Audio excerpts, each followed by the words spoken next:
அனைவருக்கும் வணக்கம். நான் பிரபாகரன், ஜோதிடர். ஓம் சிவாய நமக.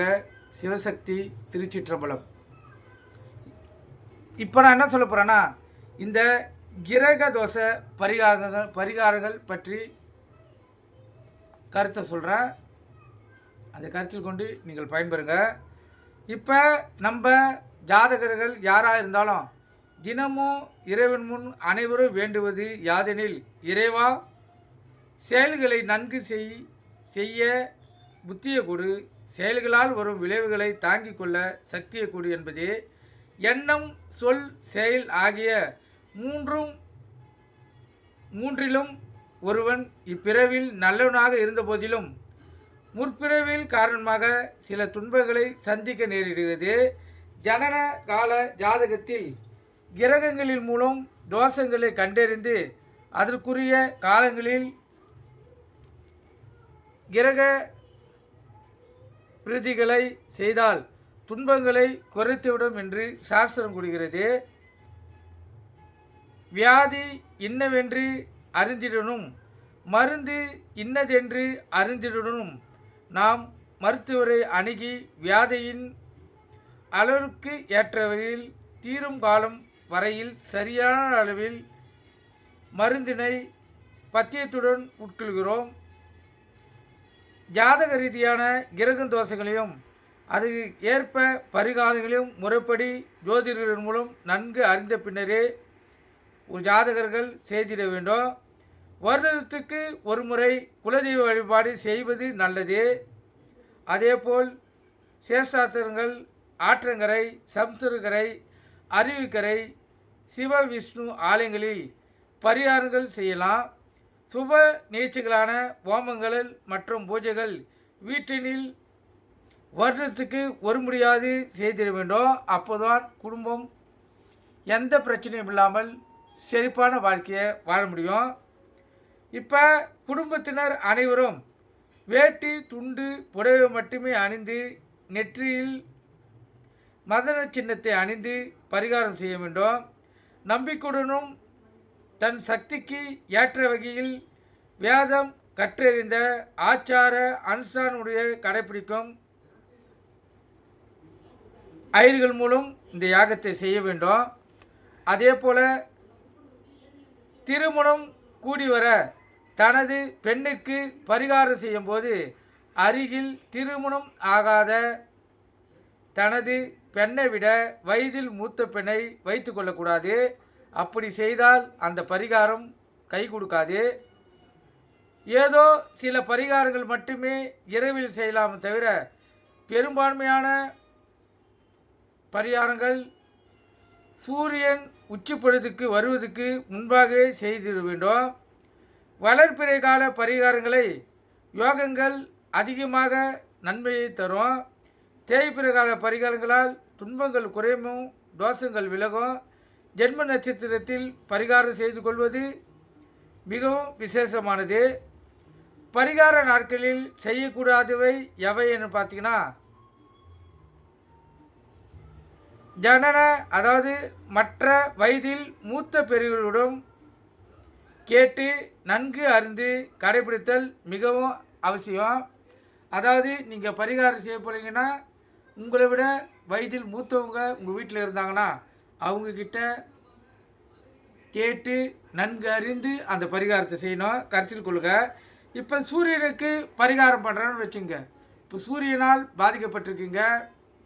ஏன்னா சூரியன்னா ஒரு ஆளும் தன்மை, அரசாங்க வேலை, உயர் பதவி, இதெல்லாம் வாங்கி தர்றது சூரியன் தான்.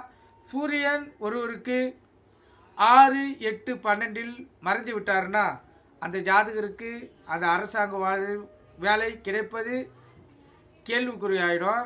கருத்தில் கொள்ளுங்கள். அதே போல் சூரியன் பாவகிரகங்களான அந்த சர்ப்பகிரகங்களான ராகு கேதுவுடன் சேர்ந்து விட்டார்னா சூரியனால் அவருடைய பலனை செய்ய முடியாது. கட்டத்தில் எந்த இடத்தில் இருக்கிறார்களோ, இப்போ 10ஆம் இடத்தில் சூரியனா தொழில் சாணம், அந்த இடத்தில் சூரியன் அமைந்து அவங்க கூட ராகோ இல்லை கேதோ அமைச்சிட்டாங்கன்னா சூரியனால் அவ்வளோ சீக்கிரம் உங்களுக்கு தொழிலை வளர்த்து தர முடியாது, கருத்தில் கொள்ளுங்கள்.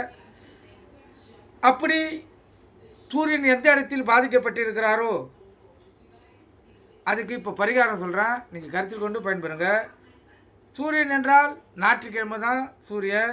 ஞாயிற்றுக்கிழமை என்று கிழக்கு நோக்கி அமர்ந்து நடுப்பகல் 12 மணிக்கு கோதுமை மாவை அல்வாவாக செய்து செந்தாமரை மலர் 108 அல்லது கனகாபுரம் சிவப்பு மலர் 108 கொண்டு அல்லது தாமரப்பூக்கள் இதழ்கள் 108 கொண்டு சூரிய மந்திரத்தை, காயத்ரி மந்திரத்தை சொல்லி அவருக்கு பிரியமான இழுப்பு எண்ணெய் தீபத்தை அகல் விளக்கு 6 எண்ணிக்கையில் ஏற்றி, ஆண் பெண் யாராக இருந்தாலும் செய்யலாம். சூரியன் பலம் இழந்திருந்தால் அப்படி செய்யக்குள்ள சுப பலன் கூடி அசுப பலன் குறியும். அவரிடம் பிரார்த்தனை செய்து அதேபோல் தொடர்ந்து 6 ஞாயிற்றுக்கிழமைகள் முறைப்படி காயத்ரி மந்திரத்தை படித்து 6 வாரம் கோதுமை பண்டம் அல்லது அல்வா செய்து அல்லது சப்பாத்தி செய்து தானம் கொடுக்க சூரியன் ஏற்பட்ட தீங்குகள் விலகி அந்த ஜாதகருக்கு சுப பலன் ஏற்படும். சூரியன் பாதிக்கப்பட்டவங்க கருத்தில் கொள்ளுங்கள். இதை நீங்கள் வீட்டிலேயே செய்யலாம்.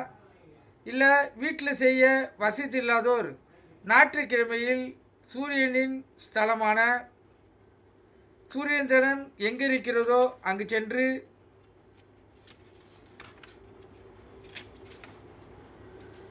அந்த கோயில்களில் அன்றிரவு தங்கி மேற்படி பூஜை செய்ய சுப பலன்கள் அந்த ஜாதகருக்கு கிடைக்கும்.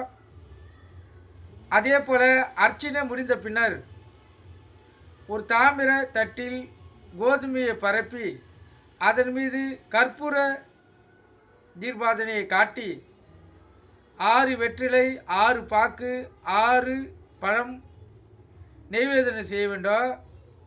பிரித்தித்திய தேவதையாகிய சூரியனுக்கு தேவதை யார் பார்த்தீங்கன்னா ருத்ரன் தான். அதி தேவதையை பார்த்தீங்கன்னா அக்னி பகவானையும் மனதினில் தியானித்து பின்னர் உஷா, பிரிதிஷா சமேத சூரிய பகவானை வழிபட வேண்டும். இவரின் மந்திரத்தை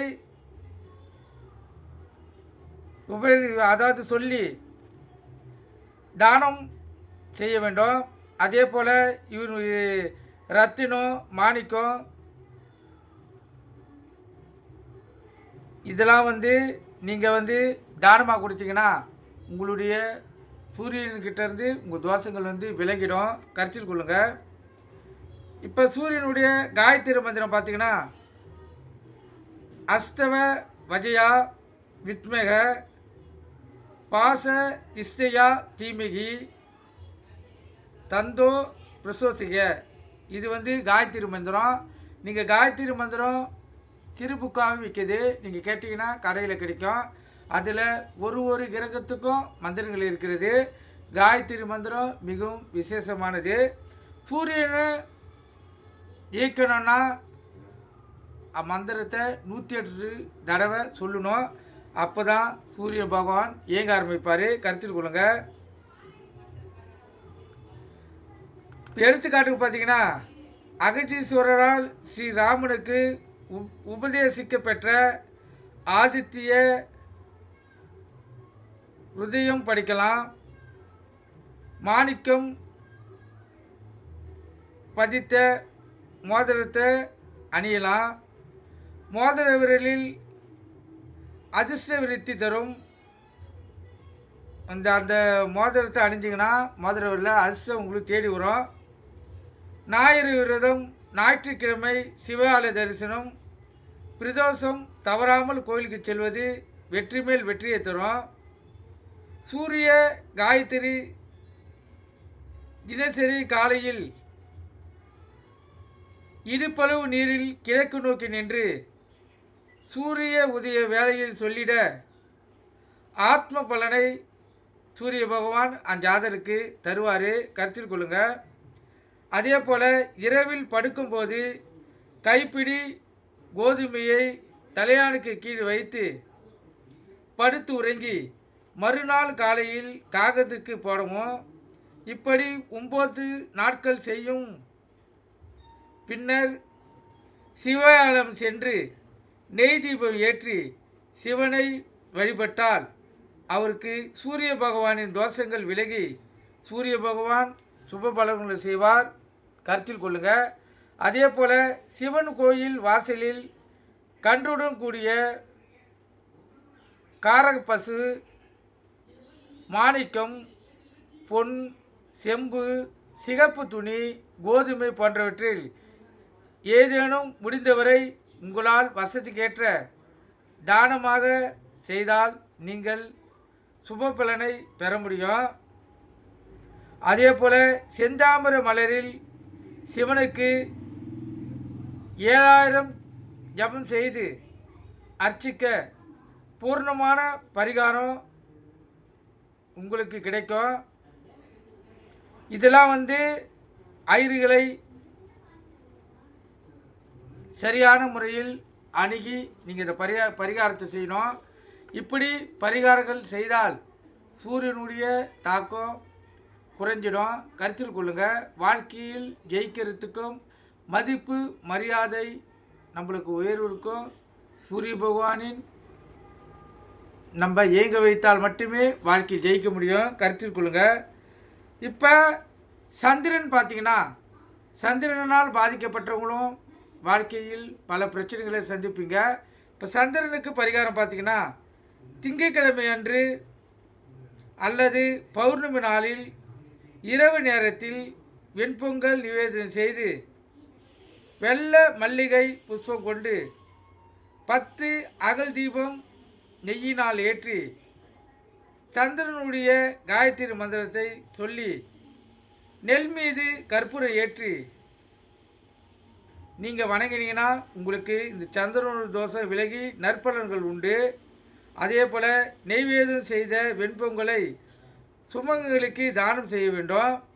10 திங்கட்கிழமைகள் செய்தால் அந்த சந்திர பகவானுடைய தோசை விலகி உங்களுக்கு சுப பலன்கள் ஏற்படும். இப்போ சந்திரனுடைய அதி தேவதை பார்த்திங்கன்னா ஈஸ்வரன், பிருத்திய தேவதை பார்த்திங்கன்னா கௌரி, பராசக்தி, மலைக்கு அதிபதியான வருண பகவானையும் வணங்கலாம், மிகவும் அவசியம். அதே போல் திசை பார்த்திங்கன்னா வடமேற்கு, புஷ்பம் வெள்ளை முல்லை, ரத்தினம் முத்து, வஸ்திரம், வெண்பட்டு. அதே போல் செல்ல வேண்டிய கோயில் பார்த்திங்கன்னா திருப்பதி. பிடித்த ராகம் கல்யாணி, தானியம் நெல், உலோகம் வெங்கலம். இதெல்லாம் சந்திரனை இயக்கக்கூடியது, கருத்தில் கொள்ளுங்கள். சந்திரனோட காயத்ரி மந்திரம் பார்த்திங்கன்னா பத்ம வஜ்ஜிக வித்மக ஹேமரு தீமிகி ஸ்ரீ வெங்கடா ஜலபதி தந்தோ பிரசோத்தக. இது சந்திரனுடைய காயத்ரி மந்திரம். நீங்கள் இது புக்கு வாங்கி பார்த்தீங்கன்னா தான் உங்களுக்கு தெளிவாக புரியும். இதை 108 தடவை சொன்னால் சந்திரன் இயங்க ஆரம்பிச்சிருவார், கருத்தில் கொள்ளுங்கள்.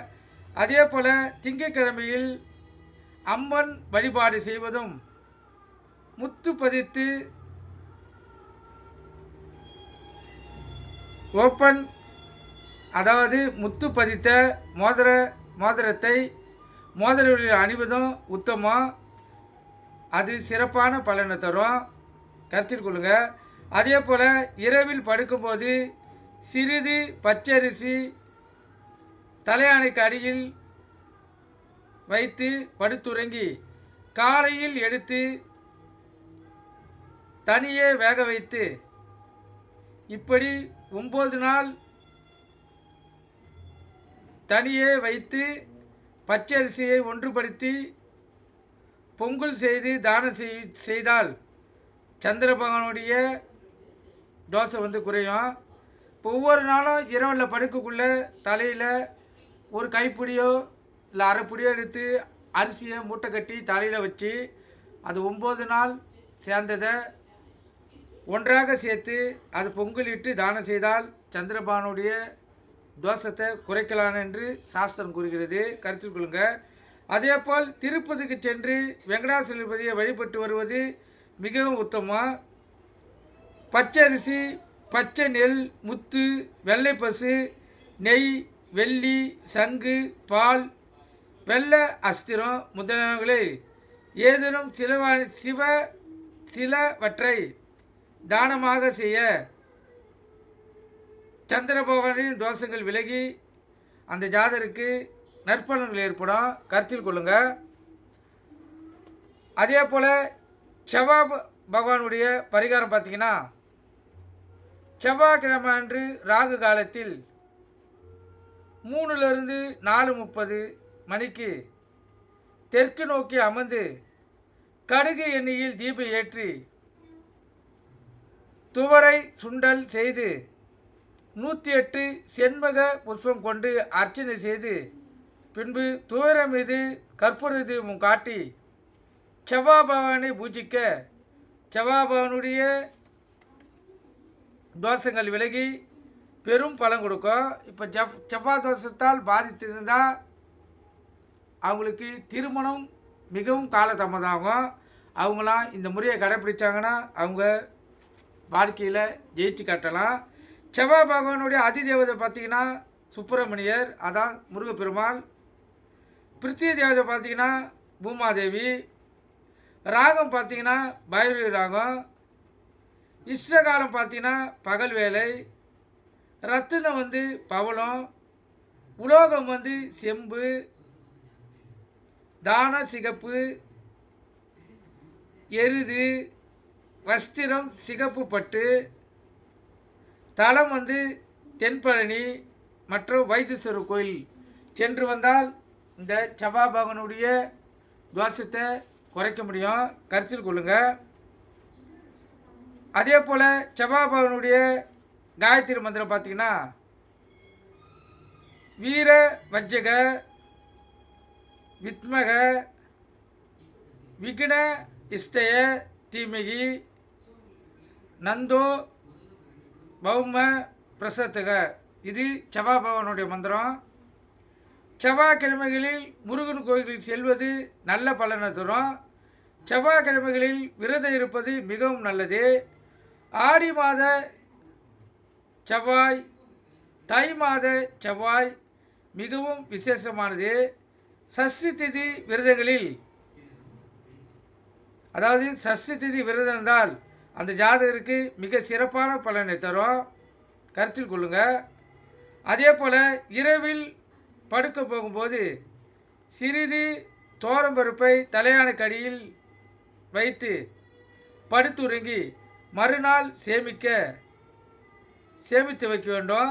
இப்படி 9 நாள் சேமித்து கிருத்திகை நட்சத்திர நாளில் சுண்டல் செய்து தனக்கே அதை திஷ்டி சுற்றி காகத்துக்கு போட வேண்டும். 9 நாள் இவ்வாறு செய்த பின் முருகனை வழிபடுவது நன்று. அதே போல் தலைக்கு துவரை வைத்து படுப்பதை பூராடம் அல்லது உத்திராட நட்சத்திர நாளில் தூங்கலாம். துவரை, சிவப்பு பட்டு, வஸ்திரம், செம்பு, பவனம், எருது, தங்கம் போன்றவற்றில் உங்களால் முடிந்தவற்றை தானம் செய்யலாம்.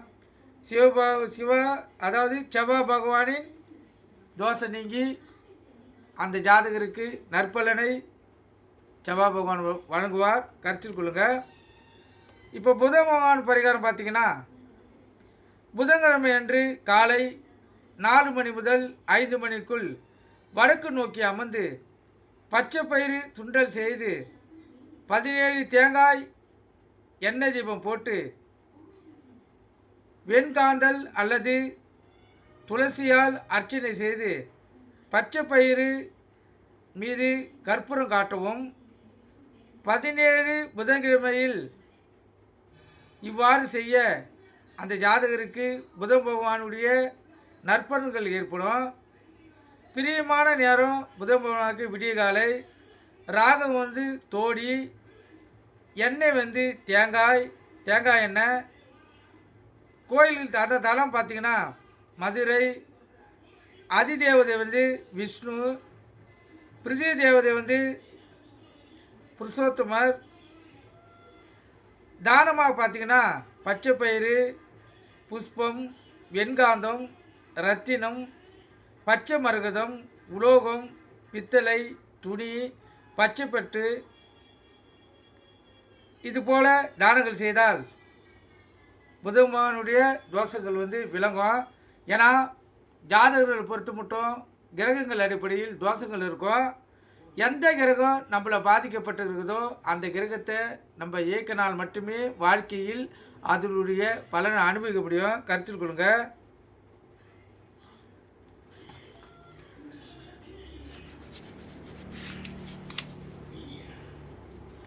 இப்போ புதனை பார்த்துட்டோம். அடுத்து குருக்கு வருவோம். ஏன்னா இது நீண்ட பதிவாக இருப்பதால் நான் சுருக்கமாக சொல்லிடுறேன். ஏன்னா உங்களுக்கு கேட்குறதுக்கும் கஷ்டமாக இருக்கும். அதனால் பரிகாரத்தை சுருக்கமாக சொல்லி நான் அந்த பதிவை முடிச்சிடுறேன். குருக்கு பரிகாரம் பார்த்திங்கன்னா வியாழக்கிழமை அன்று காலை 6 மணிக்கு வடக்கு பக்கம் அமர்ந்து 16 கடலை எண்ணெய் தீபம் போட்டு வடக்கு பக்கம் பார்த்தபடி அமர்ந்து மூக்கடலை சுண்டல் செய்து அல்லது கொத்துக்கடலை சுண்டல் செய்து படைத்து பின்னர் பச்சை கடலை மேல் கற்பூரம் ஏற்றி பின் சுண்டலை அல்லது கொத்துக்கடலை சுண்டலை செய்து படைத்த பின்னர் பச்சை கடலை மேல் கற்பூரம் ஏற்றிய பின் சுண்டலை பிரதானம் செய்து அதை தானமாக கொடுக்கணும். 16 வியாழக்கிழமைகளில் இவ்வாறு செய்தால் குருவுடைய அதாவது அவர் குரு தோஷை நீங்கி நல்ல பலனை குரு பகவான் செய்ய ஆரம்பிச்சிடுவார். இது குழந்தை பாக்கியம் தடைப்பட்டிருக்குங்க குருவால் ஏற்பட்டவங்க பயன்படுத்தினா அவங்க இதில் ஜெயிக்கலாம். அதே போல் இஷ்டராக வாசுபதி. எண்ணெய் கடலை எண்ணெய். குருக்கு விளக்கத்துக்குள்ளே கடலை எண்ணெய் தான் ஏற்றணும். கருத்தில் கொள்ளுங்க. ஊர் திருச்செந்தூர். நேரம் அதிகாலை. அதிதேவதை இந்திரன் மற்றும் தட்சிணாமூர்த்தி. பிரிதிய தேவதை பிரம்மா. அதே போல் புஷ்பம், முல்லைப்பூ, மஞ்சள் துணி, பட்டு, ரத்தினம் புஷ்பராகம், உலோகம், தங்கம். உங்களால் முடிந்ததை இந்த வியாழக்கிழமைகளில் தானம் ஏழைகளுக்கு தானம் செய்தால் நல்ல பாக்கியம் கிடைக்கும். குருவினால் பாதிக்கப்பட்டு திருமணம் தடைபெறவங்க இந்த பரிகாரம் ஏழை பெண்ணுக்கு தாலி வாங்கி கொடுத்தால் கண்டிப்பாக அந்த ஜாதகருக்கு அடுத்த வருடத்துக்குள் அவங்களுக்கு திருமணம் ஆகிடும். இது மிக சிறப்பான பரிகாரங்கள். கருத்தில் கொள்ளுங்க. அதே போல் இரவில் தலையாணி அருகில் சிறிது கடலெண்ணெய் வைத்து படுத்து தூங்கி மறுநாள் சேமித்து 9 நாள் சேமித்த கடலையை தன்னைத்தானே திசை சுற்றி காக்கைக்கு படைத்தால் குரு பகவான திசை மொத்தம் விளங்கிடும். கருத்தில் கொள்ளுங்க. இப்போ சுக்கிர பகவான் பாதிப்படைஞ்சவங்க சுக்கிர பகவானுக்கு செய்ய வேண்டியதை சொல்கிறேன். வெள்ளிக்கிழமை அன்று மாலையில் வெண்தாமரை 108 அல்லது தாமரையுடைய இதழ்கள் 108 கொண்டு மொச்சக்கடலை தென்கிழக்கு திசை அமர்ந்து 20 அகல் சம்மங்கி எண்ணெய் கொண்டு விளக்கு போட்டு மொச்சை நிவேதனை செய்து மொச்சை மீது கற்பூரம் ஏற்றி அனைவருக்கும் யாவருக்கும் தானம் செய்து வழிபட்டால், அதேபோல் 20 வாரம் செய்யணும். சுக்கிர பகவானின் தோஷங்கள் விலகி அந்த ஜாதகருக்கு நல்ல பலனை ஏற்படுத்தும், கருத்தில் கொள்ளுங்க. அதே போல் இரவில் தலைக்காணடியில் சிறிது மொச்சையை வைத்து படுத்துறங்கி மறுநாள் தன்னை திஷ்டி சுற்றி அந்த மொச்சையை காகத்துக்கு போட்டால் சுக்கிர பகவானால் ஏற்பட்ட பாதிப்புகள் விலகி ஆரோக்கியம் பெறும் உடல். இப்படி 9 நாள் செய்த பிறகு தீப வழிபாட்டை ஏற்றி வெள்ளிக்கிழமை விரதம் இருந்து சுக்கிர பகவானை வணங்கினால் சுக்கிரனால் ஏற்பட்ட தீமைகள் விலகி சுக்கிர பகவான் நற்பலனை தருவார், கருத்தில் கொள்ளுங்க. அதே போல் சனி பகவானுடைய பரிகாரம் பார்த்திங்கன்னா, சனிக்கிழமை அன்று சனீஸ்வரனுக்கு அவருடைய மந்திரத்தை படித்து கருப்பு துணி உடுத்தி மேற்கு பக்கம் அமர்ந்து நடு இரவு இரும்பில் 19 தீபம் ஏற்றி எள்ளு சாதம் கலந்து வைத்து வன்னி இலை அல்லது நீல கலர் புஷ்பம் அல்லது கருங்குவளை புஷ்பம் 108 கொண்டு எள் மீது கற்பூரம் ஏற்றி வழிபட வேண்டும். பின்பு அதை தானமாக கொடுத்துடலாம். இது போல் 19 வார காலம் செய்து வந்தால் சனீஸ்வர பகவானால் அந்த ஒரு தோஷங்கள் நீங்கி அந்த ஜாதகருக்கு ராஜயோகம் உண்டாகும். அதே போல் எண்ணெய் பார்த்திங்கன்னா எள்ளெண்ணெய். இவருடைய காலம் பார்த்திங்கன்னா நடு இரவு. ராகு முகாரி. அதிதேவதை சாஸ்தா. பிரித்திய தேவதை யமன். துணி நீலப்பட்டு. கோயிலுக்கு செல்ல வேண்டியது திருநாளூர். சனியின் காரத்துவம் ஆயுள். ஆயுள் முடியும் வகை. குடும்ப பிரிவினை, வறட்சி, தரித்திரம், பயம், பிரச்சனை, இதுக்கு எல்லாத்துக்கும் சனீஸ்வர பகவான் தான் காரணம், கருத்தில் கொள்ளுங்க. சனீஸ்வரம் விரதம் இருந்து எள் முடித்து தீபம் போடுவது ஜாதகருக்கு உத்தமம். தோஷங்கள் இல்லாத நீலக்கல் மோதிரம் அணியலாம். உடல் ஊனமுற்றோர்களுக்கு, ஏழை எளியவர்களுக்கும் தான தர்மம் செய்யலாம். இப்படிலாம் செய்தால் சனி பகவானுடைய அருளை நம்மளால் பெற முடியும். இப்போ சனி பகவானிலிருந்து நம்மளை தற்காத்து கொள்ள வழிபட வேண்டிய அதான் வணங்க வேண்டிய அருள் பெற வேண்டிய யார் பார்த்திங்கன்னா விநாயகர், ஆஞ்சநேயர் தேவிகளை வழிபட சனியின் கெடுதல் நீங்கி சுப பலன்கள் நம்மளால் பெற முடியும், கருத்தில் கொள்ளுங்க. அதே போல் இரவில் தலைக்காணடியில் சிறிது எல்லை வைத்து படுத்துறங்கி மறுநாள் அந்த எல்லை தனக்கு திஷ்டி சுற்றி தயிர் சாதத்துடன் கலந்து காக்கைக்கு அளிக்க வேண்டும். இப்படி தினமும் 9 நாள் செய்து 9ஆவது நாள் இரவு விஷ்ணுக்கு அர்ச்சனை செய்ய சனியின் தோஷங்கள் முற்றிலும் குறைந்து அந்த ஜாதகருக்கு நல்ல பலனை நம்ம பெற முடியும், கருத்தில் கொள்ளுங்க. அதேபோல் சனி பகவானை சனிக்கிழமை விரதமிருந்து தீபம் ஏற்றி வழிபடுவது, சிவனுக்கு பசு நெய் தீபம் ஏற்றி வழிபடுவதும் உத்தமம்.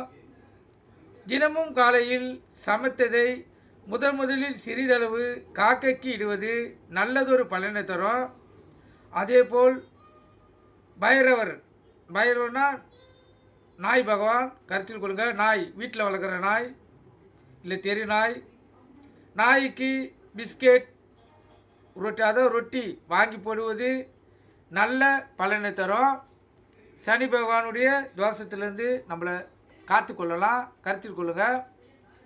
இப்போ ராகுக்குரிய பரிகாரம் பார்த்திங்கன்னா, ராகு பகவான் ஜாதகத்தில் யார் வீட்டில் அமர்ந்துள்ளாரோ அந்த கிரகத்தின் கிழமையில் உளுந்து வடை செய்து ராகு கால நேரத்தில் தென்மேற்கு திசை நோக்கி அமர்ந்து 18 இழுப்பு எண்ணெய் தீபம் ஏற்றி கதம்ப புஷ்பம் மற்றும் பலதரப்பட்ட இலைகள் கொண்டு 108 நாமங்களை ஜபம் செய்து பின்பு தானம் செய்தால் மிகவும் சிறப்பு. அதே போல் உளுந்து மீது கற்பூர தீபத்தினை ஏற்றினால் ராகு பகவானுடைய தோஷத்தை குறைத்து கொள்ளலாம். இப்படி 18 வாரம் செய்ய ராகு தோஷம் முற்றிலுமாக விளங்கிடும், கருத்தில் கொள்ளுங்கள். எண்ணெய் பார்த்திங்கன்னா இலுப்பை, ராகம் பார்த்தீங்கன்னா ஆனந்த பைரவி, அதி தேவதை பார்த்திங்கன்னா காளான், பிரித்திய தேவதை பார்த்திங்கன்னா துர்கை, வாகனம் ஆடு, ரத்தினம் கோமேதம், உலோகம் கருங்கல், தான கருப்பு கிடா. கோயில் பார்த்தீங்கன்னா காலாஸ்திரி, திருநாகேஸ்வரம், துர்கை, பத்திரகாளி, ஸ்ரீ ராஜராஜேஸ்வரி. இந்த திருத்தலங்களாக சென்று வழிபட்டால், ஏதாவது ஒரு திருத்தலம் சென்றால் போதும், 48 நாள் அல்லது 7 வாரம் புற்றுவார்ப்படை செய்வது அந்த ஜாதகருக்கு நல்ல பாக்கியத்தை கொடுக்கும். அரசு வேம்பு இணைந்து வளர்ந்த இடத்தில் புற்று இருந்து அந்த புற்றை சுற்றி வந்தால் நாகதோஷங்கள் முழுவதுமாக விலகி அதன்களால் பாதிக்கப்பட்ட திருமண தடை, குழந்தை பாக்கியம் இதெல்லாம் அந்த ஜாதகருக்கு ஏற்படும், கருத்தில் கொள்ளுங்கள். இப்போ கேது பகவானுடைய பரிகாரம் பார்த்தீங்கன்னா, ஜாதகத்தில் கேது எந்த வீட்டில் அமைந்துள்ளாரோ அவ்வீட்டில் கிரகத்தின் கிழமையில் கேது பகவானை துதி செய்தல் வேண்டும். அக்கிரகத்தில் வாரத்தில் யமகண்ட நேரத்தில் அருகம்புல், கதம்பம் இவைகளால் 7 விளக்கெண்ணெய் தீபம் ஏற்றி கிழக்கு பக்கம் அமர்ந்து கொள்ளு சுண்டல் செய்து கொள்ளு மீது கற்பூரம் ஏசி மந்திரத்தை சொல்லி, அதாவது கேதுவுடைய அஸ்வத்திரத்தை படிக்கலாம். இப்படி தொடர்ந்து 7 வாரம் செய்ய கேதுவின் தோஷம் நீங்கி அவருடைய அருள் கிடைக்கும். எண்ணெய் பார்த்திங்கன்னா விளக்கெண்ணெய், ராகம் பார்த்திங்கன்னா ஆபேரி, அதிதேவதை பார்த்திங்கன்னா சித்திரகுப்தன், பிரித்திய தேவதை பார்த்திங்கன்னா ஸ்ரீ மகா கணபதி, புஷ்பம் பார்த்திங்கன்னா செல்வலரி, சமந்தி தர்பை, வஸ்திரம் பார்த்திங்கன்னா சிவப்பு பட்டு, கோயில் பார்த்திங்கன்னா செல்ல வேண்டிய கோயில் காலாஸ்திரி மற்றும் கீழ்பெரும் பள்ளம், கருத்தில் கொள்ளுங்கள். அதே போல் இரவு படுக்கும்போது தலையணைக்கடியில் சிறிது கொள்ளு வைத்து படுத்துறங்கி காலையில் காகத்துக்கு போட்டால், இப்படி தொடர்ந்து 9 நாள் செய்தால் கேதுவுடைய தோஷங்கள் நீங்கி அந்த ஜாதகருக்கு நல்ல சிறப்பான பலன்களை கேது பகவான் செய்வார், கருத்தில் கொள்ளுங்கள். அதே போல் திதி விரதங்களில் மிக சிறந்தவை நீங்கள் எடுத்துக்கினீங்கன்னா, விரதம் இருக்கிறதுக்கு கிருத்திகை, சதுர்த்தி, சஷ்டி, ஏகாதசி மற்றும் திரையோதசி. இந்த திதிகளில் விரதம் இருந்தால் நல்ல சிறப்பான பலனை உங்களால் பெற முடியும், கருத்தில் கொள்ளுங்கள். ஏன்னா இது ஒரு ஜாதகத்திலையும், அது ஆணாக இருந்தாலும் பெண்ணாக இருந்தாலும் ஏதாவது ஒரு கிரகங்கள் பாதிக்கப்பட்டிருக்கும். இப்போ நான் நவகிரகங்களும் அந்த பரிகாரத்தை தான் சொல்லியிருக்கேன். உங்களுக்கு எந்த கிரகங்கள் உங்களை பாதிக்கப்பட்டிருக்குதோ அதை நீங்கள் வீட்டிலிருந்தே செய்தீங்கன்னா உங்களுக்கு அந்த தோஷங்கள் விலகி கண்டிப்பாக உங்களுக்கு நற்பலன்கள் இறையறால் ஏற்படும், கருத்தில் கொள்ளுங்கள். இதெல்லாம் கண்ணுக்கு தெரியாமல் நம்மளை பாதிக்கக்கூடியது. இப்போ கண்ணுக்கு தெரிந்து ஒரு பாதிப்பு இருந்தால் அதை நம்ம தற்காத்து கொள்ளலாம். இதெல்லாம் விபத்துக்கள் போல விபத்துகள் எப்போ நடக்குன்றே யாருக்கும் தெரியாது. அதே போல தான் ஜாதக கட்டத்தில் ஒளிந்திருக்கும் கிரகங்கள் நம்மளை எப்போ எந்த இடத்தில் பழிவாங்கன்னு யாருக்குமே தெரியாது. கருத்தில் கொள்ளுங்க. அதை அறிந்து நம்ம கிரகங்கள் நம்மளுக்கு எந்த தோஷத்தை கொடுக்கிறதோ அந்த கிரகத்தை நம்ம வசியம் பண்ணால் மட்டுமே அந்த கிரகத்திலிருந்து நம்மளை தற்காத்து கொள்ள முடியும். இப்போ எத்தனையோ பேருக்கு திருமணம் தடை, குழந்தை பாக்கியம் இல்லை, பொருளாதாரத்தில் பிரச்சனை, வேலை கிடைக்கல, வேலை இருந்து வேலை போச்சு, கனவு மனைவி பிரச்சனை, கனவு மனைவியுடைய விவாகரத்து ஏற்படுறது, பிள்ளைகளுக்கும் தந்தை தாய்க்கும் பிரச்சனை. இதுக்கு எல்லாத்துக்கும் கிரகங்கள் தான் காரணம். அந்த கிரகங்கள் அது வேலையை அது தசா புத்தியில் செய்ய ஆரம்பிச்சிடும். மெயின் தசை தான். தசநாதன் என்ன சொல்கிறாரோ அது அடிப்படையிலேயே கிரகங்கள் இயங்கும். அது குறுக்கு வழியில் புத்தி அதை தடுத்து நிறுத்தும். புத்தி என்பது சிறுந்தொடர், தசை என்பது பெருந்தொடர். அந்த புத்தி தடுத்து நிறுத்துகிற புத்தி போய் திருப்பியும் சுப புத்தி போய் பாவ புத்தி வந்துச்சுன்னா திருப்பியும் தசநாதன் பலம் கொண்டுருவார். கருத்தில் கொள்ளுங்க. அதுக்கு மேலே அந்தரங்கம் சிறிதளவு தடுக்கும். அது நல்லதை கொடுக்கும், கெடுதலாக இருந்தாலும். ஆனால் இப்போ சுக்கிர திசை நடக்குதுன்னா சுக்கிர திசை 20 வருடங்கள். 20 வருடங்களில் ஒரு அதாவது 20 வருடங்கள் நடக்கக்குள்ள 9 புத்திகள் ஒரு தசையில் வரும். அதே போல்